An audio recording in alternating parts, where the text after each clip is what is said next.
Olá, tudo bem?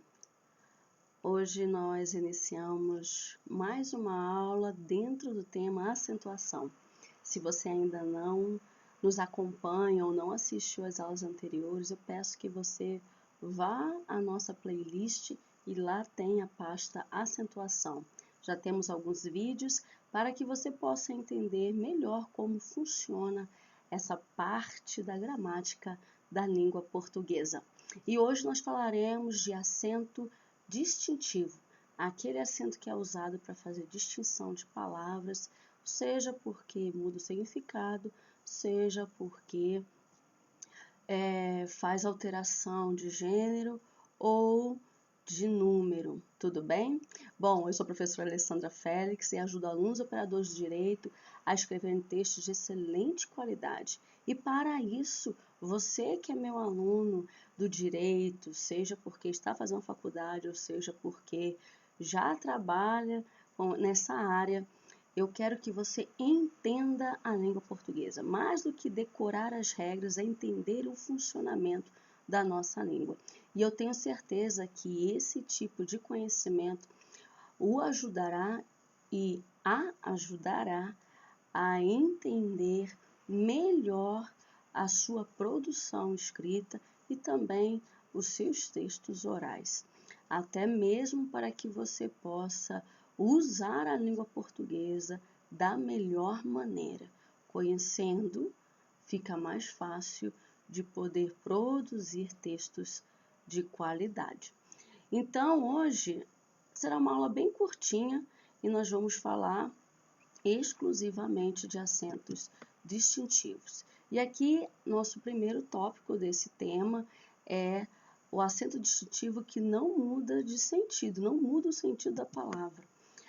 Então, nós vamos falar basicamente do uso dos verbos nesse caso, para fazer a diferença entre singular e plural. A terceira pessoa do singular e a terceira pessoa do plural. E nós temos alguns verbos. Nós temos o verbo ter, que apresenta sem acento no singular, tem, ele tem, e no plural, tem com acento, eles têm.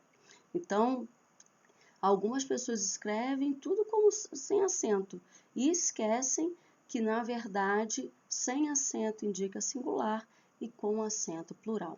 E isso serve também para o verbo vir. No singular, ele vem sem acento, no plural, eles vêm com acento circunflexo. O verbo manter segue a mesma regra.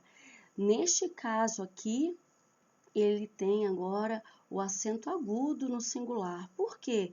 Porque além de fazer a distinção entre plural e singular, ele indica a tônica da sílaba, que no caso é a última. Então, o verbo manter no singular ele mantém. Então, para indicar que a última sílaba é forte, você acentua com acento agudo para indicar o singular. E no plural, com acento circunflexo, ele mantém. Se você perceber, o som é igual.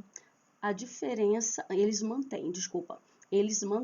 A diferença está exclusivamente na escrita. Tudo bem? O verbo conter segue a mesma regra. Conter, no singular contém com acento agudo para indicar que a última sílaba é a forte e no plural eles contêm com acento circunflexo na última sílaba também. Neste caso, há o acento para indicar que a última sílaba é forte, mas também para fazer distinção entre singular e plural, como nós vimos no exemplo anterior. E intervir segue a mesma regra.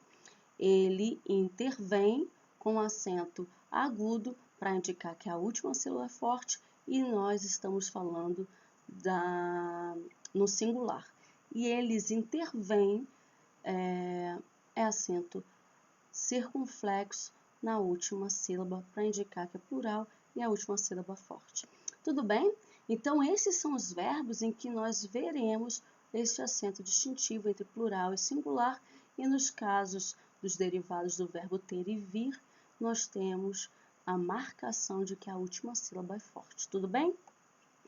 Ah, professor, só não tem esse? Não, tem outros, mas eu quero que você saiba estes, imagina se eu colocar todos. Então, preste atenção, deixa eu dizer, como tem muitos, tem outros verbos, não muitos, mas tem outros verbos, vá ao dicionário se você tiver dúvida, vá ao site em que tem um site de conjugação, e você conseguirá ver essa distinção se tiver alguma dúvida sobre isso. Mas a regra, o que eu quis apresentar para vocês aqui, é que essa é a regra geral. Sendo derivado do verbo ter e vir, seguirá esse caminho que eu trouxe para vocês, tudo bem? Agora, o acento distintivo que nós vamos conhecer são daquelas palavras que mudam o sentido quando tem acento, ou quando não tem, né, fazer essa distinção. E nós vamos apresentar algumas palavras aqui. Nós vamos para o verbo, de novo, para o verbo, nós temos 2 exemplos de verbo. No caso aqui, para fazer distinção entre o verbo contar e o verbo conter. Então, contem não tem acento, nós estamos falando do verbo contar. Contém tem acento, nós estamos falando do verbo conter, tudo bem? E cuidado, o primeiro contem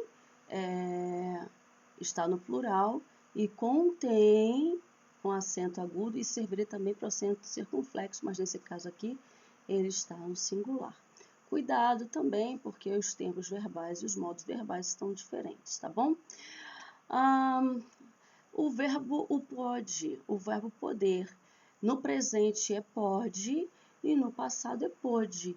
Então, neste caso aqui, a distinção é de presente e de passado, então de tempo verbal, e também da abertura da vogal. Então, a vogal O aberta é presente, pode, e a vogal fechada O, com acento circunflexo, indica passado, pôde. Tudo bem?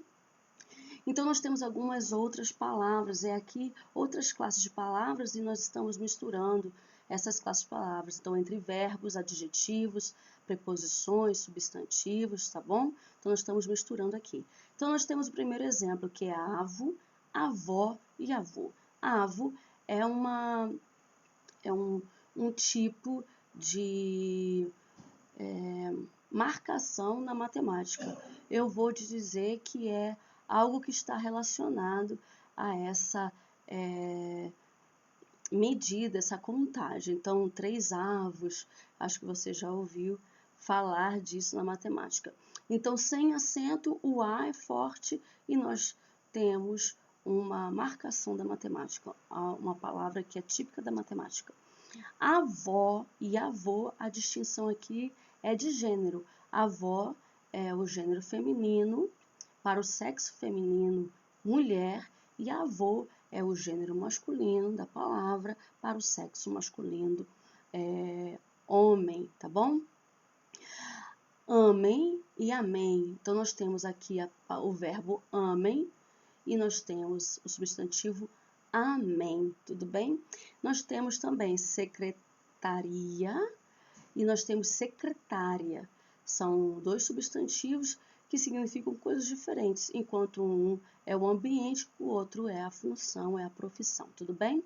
E nós temos saia e saía. Saia pode ser o verbo sair, né, no presente,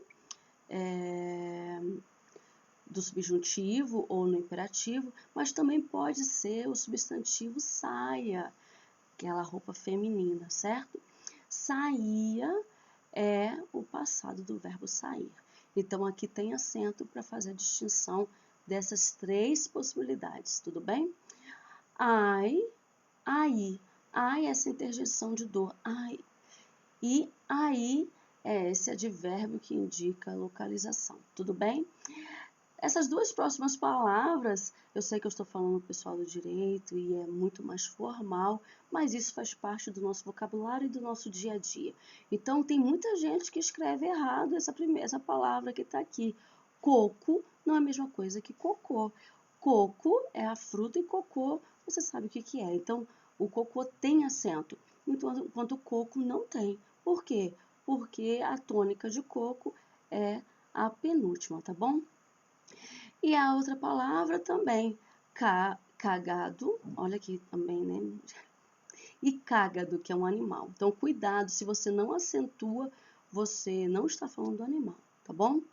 E então, nós temos a outra palavra, que é para e parar. O para aqui pode ser a preposição para e pode ser também a conjugação do verbo parar. Neste caso, tanto o verbo quanto a preposição não tem acento, mas o Pará, ele tem acento, que é o nome de um estado do Brasil, tá bom? Nós temos doida e doída, tá? Sobre essa união sobre essa explicação de vogais duplas, depois nós falaremos.